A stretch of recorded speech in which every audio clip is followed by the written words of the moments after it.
So it's been a couple of months now, probably about 2 months since I bought this thing. The Toro HD 1032 with the 375cc engine. It certainly can throw snow. It's very good that way. It's what I wanted. It doesn't seem to clog up. It's got a pretty large 14-inch, I think, hole in there. So nice heavy gearbox out front, which was what I wanted. As you can see, my previous one had a lighter gearbox. It's been a few days since I've used it now. We had a snowfall a week ago, and then a couple of days after that I widened the driveway a bit.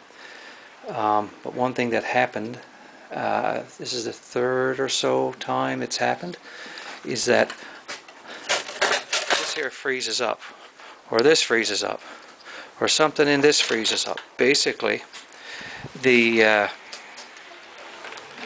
chute control wouldn't lock, so that this thing here can go flying around any which way, you know, and it just wouldn't lock. It would get frozen up underneath.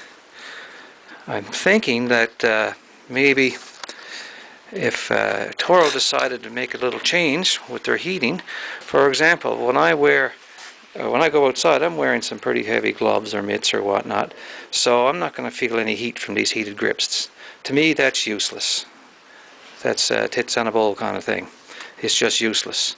So, what if they put a heater underneath here? So you turn the thing on, and it heats up underneath here, so the stuff doesn't freeze up.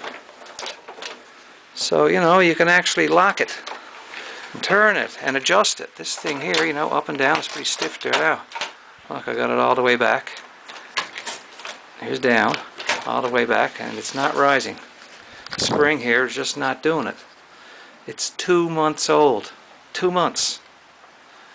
It's not like it's 2 years or, you know, several years, or not like it's left outside. No, it's not left outside.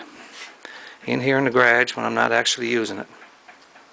So, anyway, I had a bit of an argument with the dealer because when I first got it, the first day, this spring broke.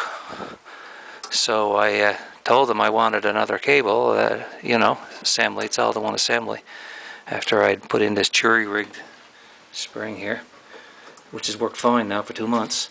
But anyway, they said no. They ordered it. I went over to the dealer. They had it there with my name on it behind the counter, but they wouldn't give it to me because they want me to bring this thing out. It's probably half hour's drive. Get this thing aboard a truck, bring it out there, you know, put it in their shop so that they can service it for this 20-second repair.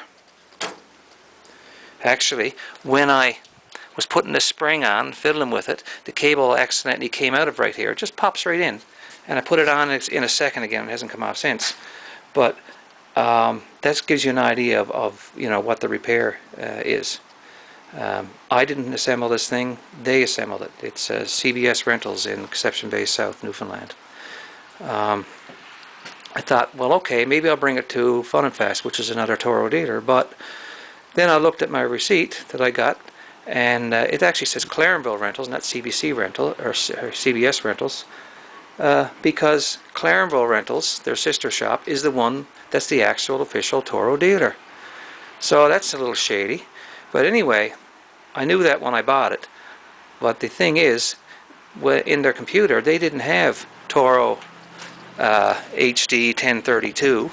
They had, 1232. They had 1028. Basically a different model. This is what I have, but they had a different model on it. So they had the wrong thing on the computer, thus the wrong thing came out on the receipt. So if I was to take this thing over to Fun and Fast and say I just bought this thing and I need this cable replaced under warranty or spring assembly replaced under warranty, they're going to look at that and say, that's not what you have here. You bought a different model.